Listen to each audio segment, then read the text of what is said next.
नमस्कार। Prime TV के special कार्यक्रम शख्सियत में आज हम बात करेंगे समाजवादी पार्टी के नेता मनोज यादव से।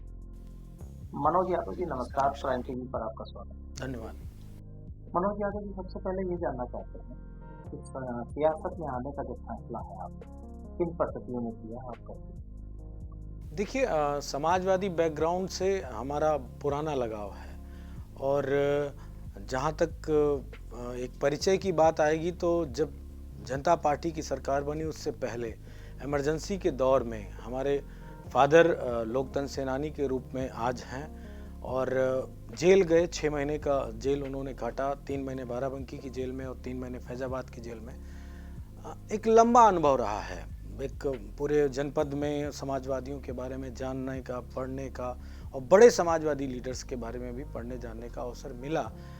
तो वो बचपन से ही थोड़ा सा राजनीतिक देखा था अपनी आंखों से, तो वो राजनीति। लेकिन 2010 तक मैं पहले लखनऊ विश्वविद्यालय की पढ़ाई पूरी की, फिर मैं आया, जॉब में आया, प्राइवेट सेक्टर में तमाम पदों पे रहा। इसके बाद फिर एक ऐसा दौर आया था उस वक्त, जो आप लोगों को याद होगा, अखिलेश जी सांसद बनने के बाद वो जो रथ यात्रा चलाते थे, क्रांति रथ। और मुझे याद है बड़े अच्छे से उनका बुंदेलखंड का कोई इंटरव्यू मैंने देखा था पत्थरों पे बैठ के।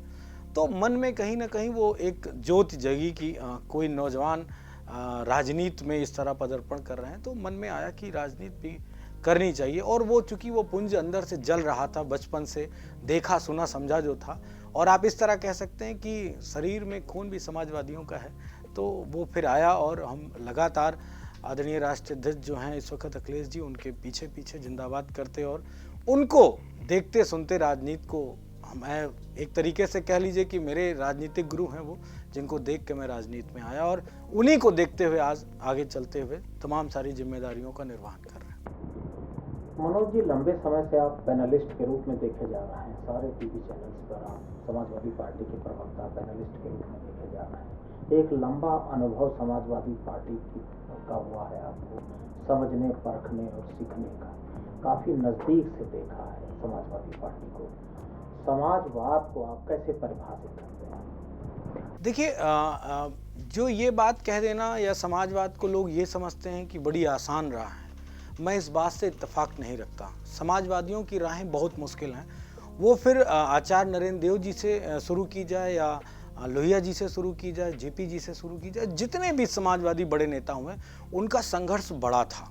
और आज का जो समाजवाद है, जो नया यूथ है, उसको ऐसा लगता है कि समाजवादी और समाजवाद की विचारधारा बड़ी आसान विचारधारा है।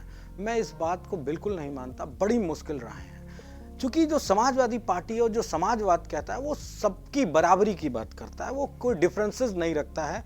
वो सामाजिक रूप से हो, आर्थिक रूप से हो और राजनीतिक रूप से हो, तमाम सारी बातों को अगर आप व्याख्यानित करेंगे, चिंतन करेंगे, तो आप ये पाएंगे कि बैलेंस करना बड़ी बात होती है। तो सबको बैलेंस करना और सबको बराबरी का दर्जा देके उनके हक की लड़ाई लड़ना बड़ी बात है। लेकिन मैं थोड़ा सा इत्तेफाक रखता हूं इस बात से कि नए समाजवादी जो हैं, जो नई सोच है, वो इन बातों से दूर है। और दूरी की वजह से विपक्षी जो हैं, जो आज सत्ता में बैठे हैं या जो हमारे विपक्ष में जितनी भी पार्टियां हैं, वो हम पे आरोप लगाती हैं, वो हम दूसरे मूवमेंट की तरफ बढ़ जाते हैं। आंदोलन समाजवाद का एक बड़ा हिस्सा है, इससे मैं पूरी तरीके से सहमत हूँ। लेकिन आंदोलन के साथ साथ समाजवाद को समझना और समाजवादियों को उनके हक की लड़ाई को लड़ना, किस तरह बातें कहना है, कैसे हमें अपने कार्यकर्ता को समझाना, कैसे वोटर को समझाना है और हमें कितना डिसिप्लिन रहना है, ये बहुत महत्वपूर्ण है। मनोज जी, समाजवाद बहुत ही मर्यादित शब्दों में कहा जाए। देखिए, किशन पटनायक साहब का अपना समाजवाद, जॉर्ज साहब का अपना समाजवाद, मधु लिमय साहब का अपना समाजवाद, रवि राय साहब का अपना समाजवाद, जॉर्ज फर्नांडिस साहब का अपना, नेताजी का अपना, शिवपाल जी का अपना, और अखिलेश जी का जो समाजवाद है, संघर्ष का समाजवाद। तो समाजवाद को अलग अलग लोगों ने अलग अलग ढंग से परिभाषित किया। आज जितनी भी समाजवादियों की पार्टी है, चाहे चौटाला साहब की इंडियन नेशनल लोकदल हो, चाहे नीतीश कुमार जी की पार्टी हो, चाहे शरद यादव की लोकतांत्रिक जनता दल हो, चाहे लालू जी की राष्ट्रीय जनता दल हो, चाहे बीजू पटनायक की बीजू जनता दल, अलग अलग समाजवादी परिवार या जनता परिवार से निकले दल अलग अलग राज्यों में, अलग अलग एरिया में, अलग अलग लोकेशन पे काम कर रहे हैं और नतीजे भी दे रहे हैं। उत्तर भारत की जो उत्तर भारत क्या कहा जाए, उत्तर प्रदेश के सबसे बड़े राज्य उत्तर प्रदेश में समाजवादी पार्टी बहुत एक्शन में है, राष्ट्रीय लोकदल भी है और आपके साथ अलायंस में है। तो जो आज महती भूमिका है समाजवाद की, अखिलेश यादव समाजवाद को कहाँ तक ले जाएंगे, कहाँ किन ऊंचाइयों तक ले जा सकते हैं, क्या संभावनाएं अखिलेश यादव में देखते हैं? क्योंकि जो कहा जाता है कि संघर्षवाद का समाजवाद, वो अखिलेश यादव उसको पूरा करने में जुटे हुए हैं, उसको किस तरह परिभाषित करेंगे, कैसे देखते हैं? देखिए, आपने बड़े बड़े समाजवादियों का नाम लिया। सबके अपने अपने समाजवाद के तरीके रहे हैं, लेकिन जो मूल है वो समानता की भावना और सबको सबका हक मिलने की भावना, उससे कभी कोई हटा नहीं है। आदरणीय राष्ट्रीय अध्यक्ष जी का जो समाजवाद है उसको मैं नव समाजवाद की तरफ परिभाषित करता हूँ, और उसमें परिभाषित करने के लिए ये है कि उसमें आधुनिकता का समावेश हो गया। उन्होंने तमाम सारे गजट्स का इस्तेमाल किया समाजवाद के लिए, और उन लोगों को उनसे जोड़ने की कोशिश की जो लोग उन सारी चीज़ों से बहुत दूर थे, कल्पना भी नहीं था। क्योंकि आज देश की 35% आबादी इस बात की लड़ाई लड़ रही कि उन्हें दूसरे जून की रोटी कैसे मिलेगी।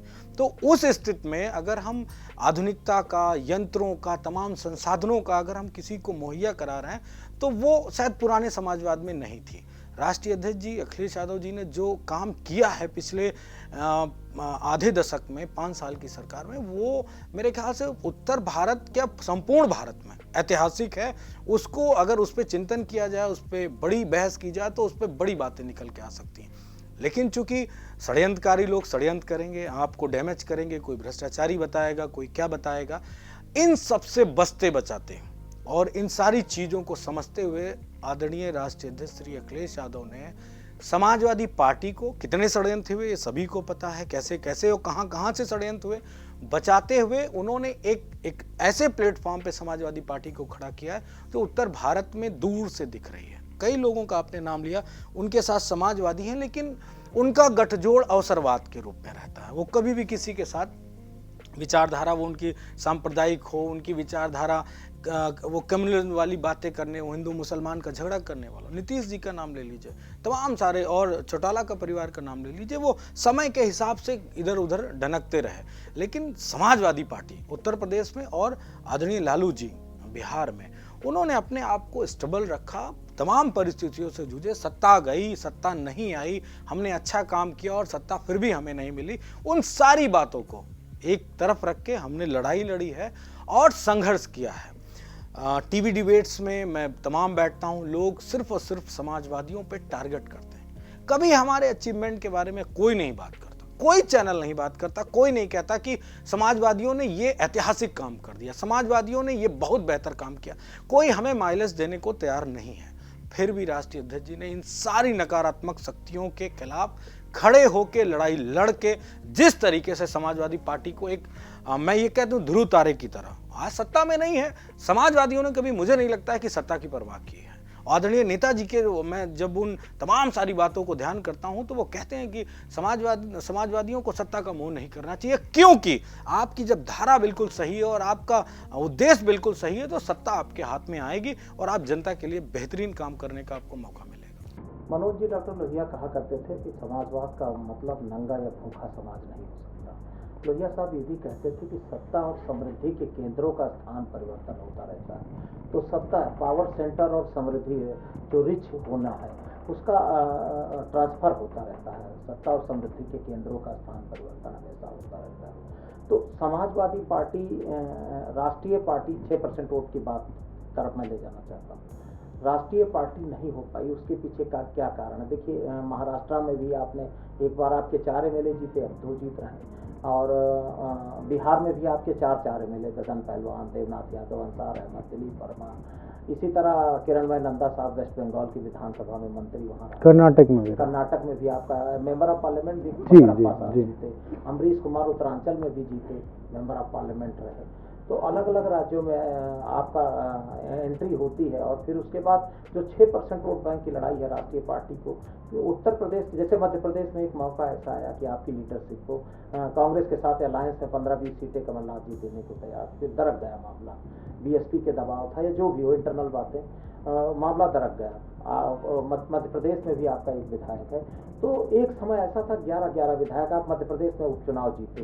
तो राष्ट्रीय पार्टी बनाने की जो हसरत है, कार्यकर्ताओं की हसरत और नेताओं की भी हसरत है, वो क्यों नहीं पूरी हो पा रही, क्या कारण? देखिए, महत्वपूर्ण सवाल है, क्योंकि एक तरफ जहां समाजवाद टुकड़ों में है, कई प्रदेशों में एकजुटता नहीं है, तो बड़ा समाजवाद था जनता पार्टी का। सभी को पता है राजनीतिक इतिहास क्या कहता है कि पूरी कांग्रेस की सरकार को धराशायी करके पूरे भारत में परचम लहराया गया।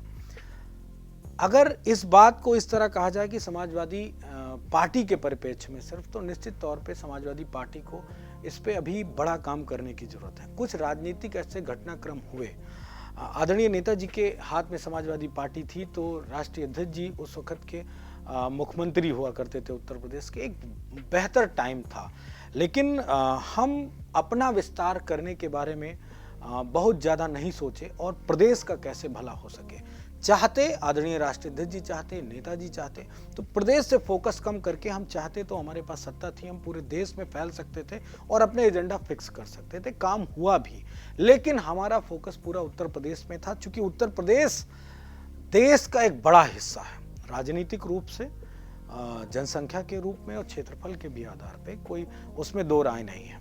बाजार भी बड़ा है उत्तर प्रदेश का, तो हमने फोकस किया। अगर उस वक्त हमारा थोड़ा सा भी ध्यान समाजवादियों का अगर निकल जाता तो निश्चित तौर पे हम आगे बढ़ जाते, और जो 6% की बात है ये ज़्यादा भी पहुंच सकता है। और आज मैं ये बात कह सकता हूं कि आने वाले समय में राष्ट्रीय अध्यक्ष जी की जो मुझे लगता है कि जो विराट सोच है, क्योंकि मुझे हिंदुस्तान में आज की डेट में कोई इतनी विस्तृत सोच, आधुनिकता के साथ समाजवाद, जिसको मैं नव समाजवाद कहता हूँ, इस पे मैं विस्तृत रूप से सोचता हूँ और मैंने लिखा भी कई सारी चीज़ें हैं।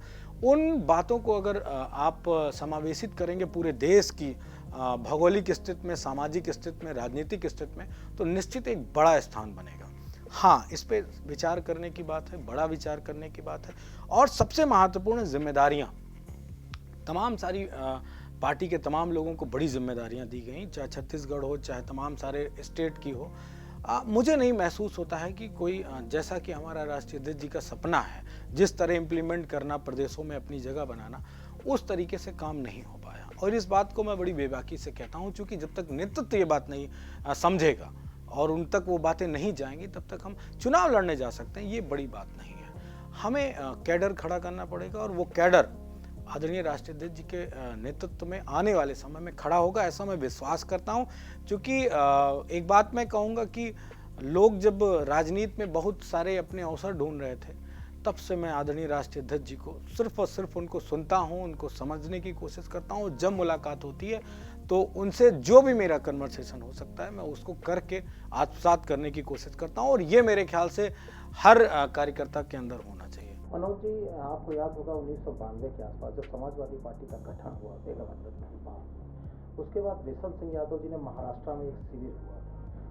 शिविर का जो कल्चर है, लगभग सेमिनार का जो कल्चर है, यूपी में तो हो सकता है अभी आप इम्प्लीमेंट कर रहे हो, लेकिन दूसरे राज्यों में जब तक आप शिविर नहीं लगाएंगे, सेमिनार नहीं करेंगे, लोकल लीडरशिप, जैसे छत्तीसगढ़ में आपको लीडरशिप, जैसे बंगरप्पा साहब आपके साथ आए, तो कर्नाटक में एक आपने लीडरशिप दी, अबू हासिम आजमी साहब महाराष्ट्र में आपकी लीडरशिप के रूप में है, किरणमय नंदा साहब वेस्ट बंगाल में आपकी लीडरशिप के रूप में है। लोकल लीडरशिप या लोकल छत्रप कह लीजिए, आपको लोकल लीडरशिप देने पड़ेगी।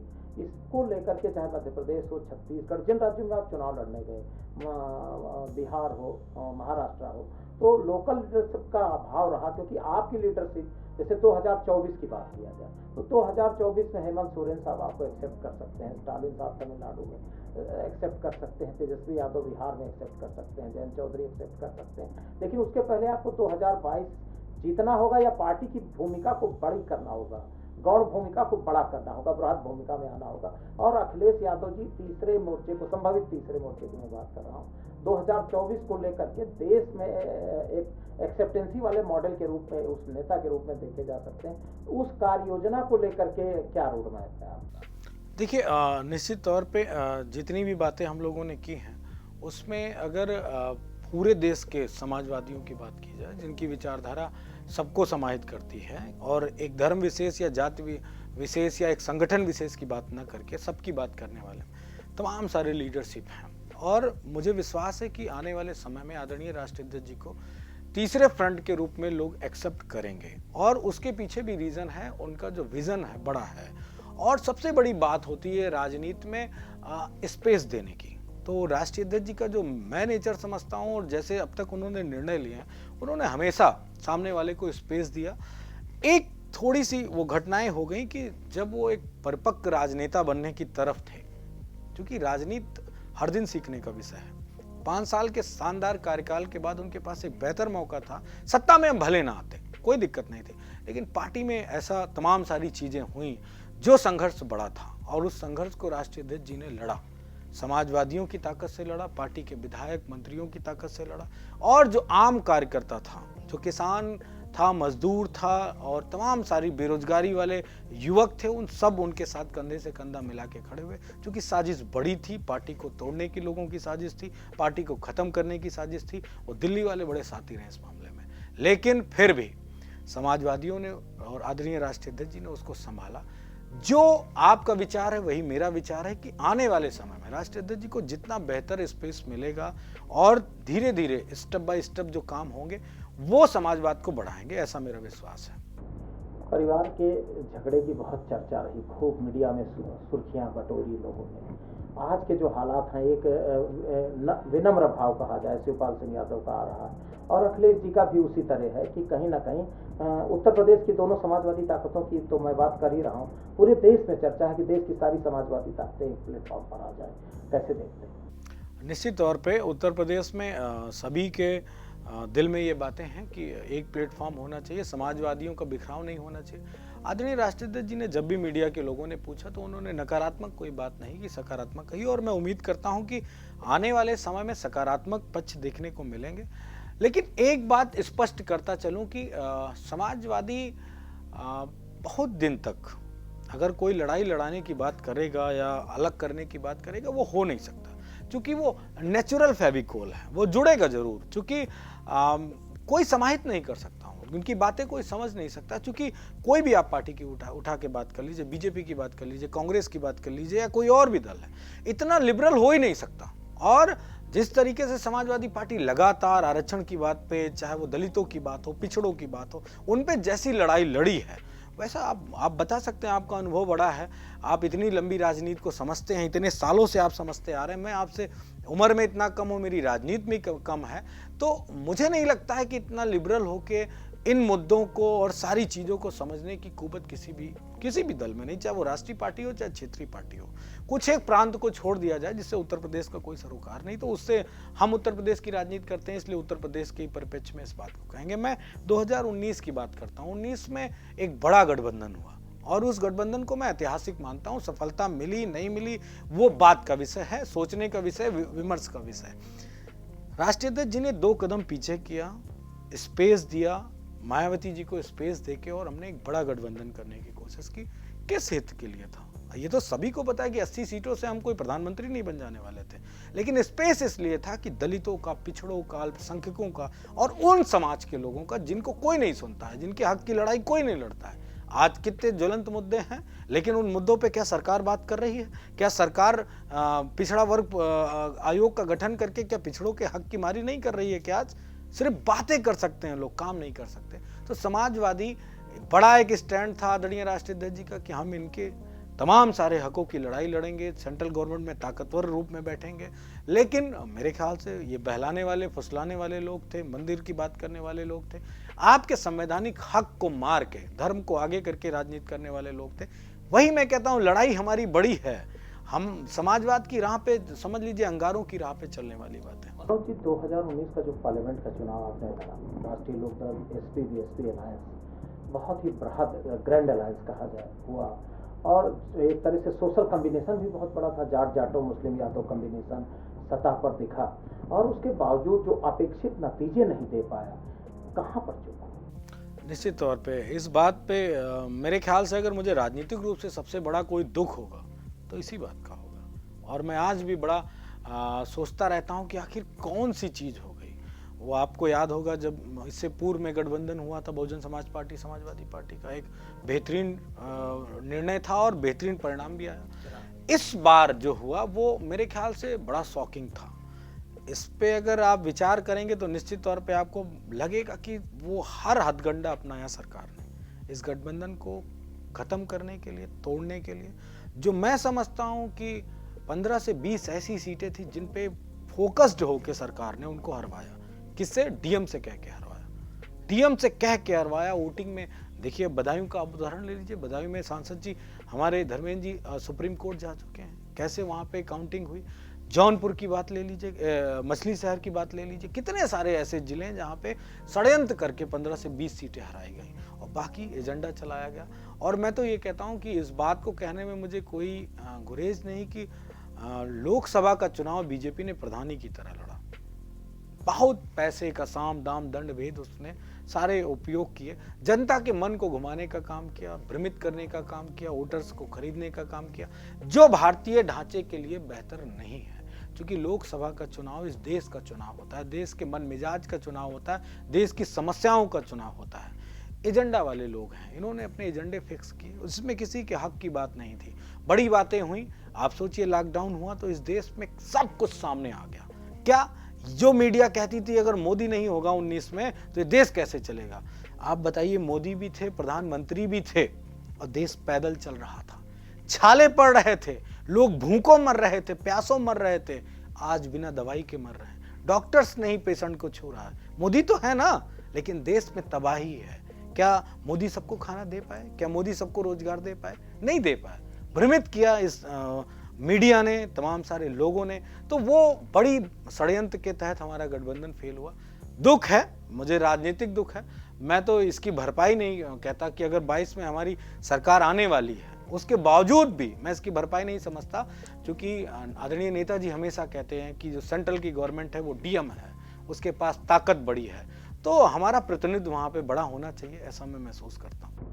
मनोज जी, 2019 में आपने मिल करके चुनाव लड़ा, उसके बाद जो अब तक का जो रिजल्ट आ रहा है, जैसे मोटा मोटा बीएसपी का एक बड़ा धड़ा, राम प्रसाद चौधरी, कबीर चौधरी, देवेश मिश्रा, के ओझा, उमेश पांडे, एक लंबी फेहरिस्त है कि लगभग बीएसपी मोटा मोटा आपने खाली करने की योजना बनाई है। इस पर क्या कहें? देखिए, योजना नहीं है, मैंने मेरी ही बातों में जो हमने पूर्व की बातें कही उसी में इसका जवाब है। ये दिल से गठजोड़ था, लोगों के हक की बात थी, दलितों, पिछड़ों, अल्पसंख्यकों, तमाम समान वर्ग के उन लोगों को जिनको कोई नहीं पूछता है, उनकी भी बात समाजवादी पार्टी करती है, हमेशा करती है। मैं एक ही उदाहरण दे रहा हूँ, हमने लैपटॉप बांटा, 17 लाख से ज्यादा लैपटॉप उत्तर प्रदेश में बटे। अभी भी राष्ट्रीय अध्यक्ष जी अपने पार्टी फंड से लैपटॉप दे रहे हैं। क्या वो किसी जाति विशेष के लिए था? क्या हमारी सोच जाति विशेष, वर्ग विशेष के लिए नहीं, सभी के लिए। समाजवाद समानता की बात करता है। हुआ क्या कि जिस तरीके से हम चाहते थे कि गठबंधन करके इनके हक की लड़ाई लड़ी जाए, गठबंधन समाजवादी पार्टी की तरफ से नहीं टूटा, गठबंधन दूसरी तरफ से टूटा। तो निश्चित तौर पे जो लोग थे, जो सोचते थे, विचारधारा वाले लोग थे, जो समझते हैं कि हक की लड़ाई कैसी लड़नी, उन्हें पता चल गया कि निश्चित तौर पे अगर कोई लड़ सकता है दलितों की, पिछड़ों की, अल्पसंख्यकों की, तमाम बेरोजगारों की, मजदूरों की लड़ाई अगर कोई लड़ सकता है तो समाजवादी लड़ सकते हैं। मेरे ख्याल से इसी की परिणति है कि आज तमाम सारी पार्टी के, अभी तो आपने सिर्फ बसपा की बात की है, आने वाले चुनाव में देखिएगा जैसा कि जमीनी पे तमाम सारे प्रदेश के फोन आते हैं, तमाम पार्टियों के लीडर्स के आना चाहते हैं समाजवादी पार्टी में, और उनकी इच्छा है कि वो समाजवादी लोग ही हैं जो उत्तर प्रदेश को बेहतर बना सकते हैं, लोगों की हक की बात कर सकते हैं, उनको रोजगार की बात कह सकते हैं, कर सकते हैं। अगर रोजगार नहीं दे पाते हैं तो बेरोजगारी भत्ता देते हैं। वो सारी चीजें हैं जिनको मैं अगर गिनाना शुरू करूंगा तो मेरे ख्याल से इंटरव्यू उसी में खत्म हो जाएगा। मनोज जी, 2022 के असेंबली चुनाव को लेकर के पार्टी का क्या रोड मैप है, किस तरह की तैयारियों पर पार्टी अभियान चला रही है? देखिए, आदरणीय राष्ट्रीय अध्यक्ष जी पूरी तरीके से संगठन का काम कर रहे हैं। पूरे प्रदेश में संगठन को बनाया जा रहा है, वो जिला संगठन हो या हमारे यूथ विंग के संगठन हो, चाहे हमारे और तमाम सारे प्रकोष्ठ हैं, सभी प्रकोष्ठों पे शानदार काम हो रहा है। समाजवादी पार्टी 22 का चुनाव पूरी हिम्मत से, ताकत से, धन बल जिस तरीके से भी लड़ना पड़ेगा, समाजवादी पार्टी चुनाव लड़ेगी। लेकिन एक बड़ी बात यह है कि जो पार्टी के बड़े लीडर हैं, तमाम सारे क्षेत्रीय लीडर पार्टी के हैं, जो जिनका कई जिलों में अपना अस्तित्व है, सभी को राष्ट्रीय अध्यक्ष जी के निर्णय को मानना पड़ेगा। हम नहीं समझते हैं, इस बात को नहीं समझते हैं कि किसका टिकट हुआ, किसका टिकट नहीं हुआ। इन बातों का मुद्दा नहीं रहना चाहिए। मैं एक बात को जोड़ता हूँ, 17 में तमाम सारे जिलों से ये बातें आई, इन बातों का जिक्र करना उचित नहीं क्योंकि भूली बिसरी बातें, लेकिन उन जिस जनपद से आप बिलोंग करते हैं, मेरा भी उस जनपद से लगाव है, कोई एक सीट जिता रहा था और एक हरा रहा था। ऐसा सभी कह रहे थे कि हम 5 में से 4 तो जीत रहे हैं, इस वाली को हरा दो। तमाम सारे लोगों ने इस बात को कहा पार्टी के तमाम सारे वो, तो उस बात को खत्म करना पड़ेगा। और राष्ट्रीय अध्यक्ष जी मेरे ख्याल से आने वाले समय में इस बात को पूरी तरीके से कार्यकर्ताओं को एक मैसेज के साथ कि किसका टिकट देते हैं, मेरे लिए अगर जिस व्यक्ति का टिकट होगा हमारे लिए वो राष्ट्रीय अध्यक्ष जी का कैंडिडेट है और जिताने का पूरा प्रयास किया जाएगा। यही सबसे बेहतरीन मेरे ख्याल से 22 के लिए रणनीति। समाजवादी पार्टी के कार्यकर्ताओं को आप क्या पैगाम देना चाहते हैं? उसमें सबसे महत्वपूर्ण बात है कि हमारे नेतृत्व और आदरणीय श्री अखिलेश यादव जी का जो निर्णय होगा उस निर्णय को सर्वोपरि मानना पड़ेगा और यही सबसे बेहतर हो जाए। चूंकि इस बात को कहना कोई मतलब नहीं बनता है कि उनके किसी भी डिसीजन को गलत कोई साबित कर दे। कह सकते हैं, मीडिया के लोग कह सकते हैं कि उनका गठबंधन फेल हो गया, वो कह सकते हैं कि उन्होंने बहुत बड़ा विकास का काम उत्तर प्रदेश में किया जो ऐतिहासिक है, लेकिन हम सरकार में नहीं आए। ठीक है, हो सकता है हम इतना षड्यंत्रकारी लोग हम नहीं हैं, हम सच्चाई के साथ अपनी बात को रखते हैं, झूठ नहीं बोलते हैं। मैं आदरणीय राष्ट्रीय अध्यक्ष जी के एक एक अल्फाज को समझता हूँ, सुनता हूँ। मुझे नहीं लगता कि वो कभी सही बात के अलावा कोई झूठ बात कहने में विश्वास रखते हैं। हो सकता है वो बात का जवाब न दें, वो अपनी जगह बात। मनोज जी, बिहार चुनावी मोड में आ चुका है, किसी भी समय डुगडुगी पड़ सकती है, क्या भूमिका है समाजवादी पार्टी की बिहार की सियासत? आदरणीय राष्ट्रीय अध्यक्ष जी समय आने पे इस बात का जवाब देंगे और वो सभी को पता चलेगा। आप व्यक्तिगत तौर पर असेंबली की चुनाव की तैयारी कर रहे हैं या संगठनात्मक काम ही करना चाहते हैं? व्यक्तिगत क्या इच्छा है? देखिए, जो आपने अभी मुझसे एक सवाल पूछा था कि पूरे देश में समाजवादियों का स्थापना हो और समाजवादी पार्टी विस्तृत रूप में हो, 6% की बात करते हैं, मैं कह रहा हूँ 10% वोट की हिस्सेदारी हो। मुझे इस बात को कहने में कोई संकोच नहीं। मैं किसी चुनाव के लिए नहीं सोचता। मेरी दिल की इच्छा है कि मैं पार्टी के लिए, संगठन के लिए काम करूं और जो नेतृत्व मुझे जिम्मेदारी जब देगा, जिस तरीके की जिम्मेदारी देगा, उस जिम्मेदारी को मैं अपनी पूरी आत्मनिष्ठा के साथ पूरा करने के लिए पूरी कोशिश करूंगा। उस शिद्दत से काम करूंगा जिस शिद्दत से आदरणीय राष्ट्रीय अध्यक्ष जी उस बात को सोचे होंगे या करना चाहते होंगे। यही मेरी इच्छा है। और मैं एक बात और समझता हूं कि कोई विधायक, मंत्री बन जाना राजनीति में बड़ी बात नहीं होती है।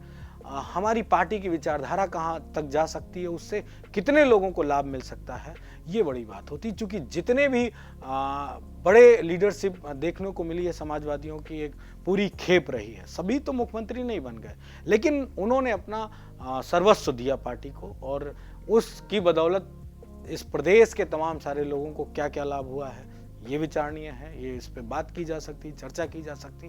तो मेरी कोई ऐसी इच्छा नहीं है कि मैं चुनाव लड़ूं या पार्टी मुझे टिकट दे, और ना ही मैं उस हिसाब से काम करता हूं। संगठन का काम करना और हमारे राष्ट्रीय अध्यक्ष जी का जो निर्देश होगा उस पर काम करना मेरा सर्वप्रथम, यही मेरा। उत्तर प्रदेश सरकार के बारे में आपकी क्या राय है? मौजूदा सरकार जो चुनी गई है, इतना बड़ा मैंडेट आज तक कभी शायद मेरे ख्याल से 3 दशकों में किसी को नहीं मिला, लेकिन सरकार ने सिर्फ और सिर्फ जनता को छला।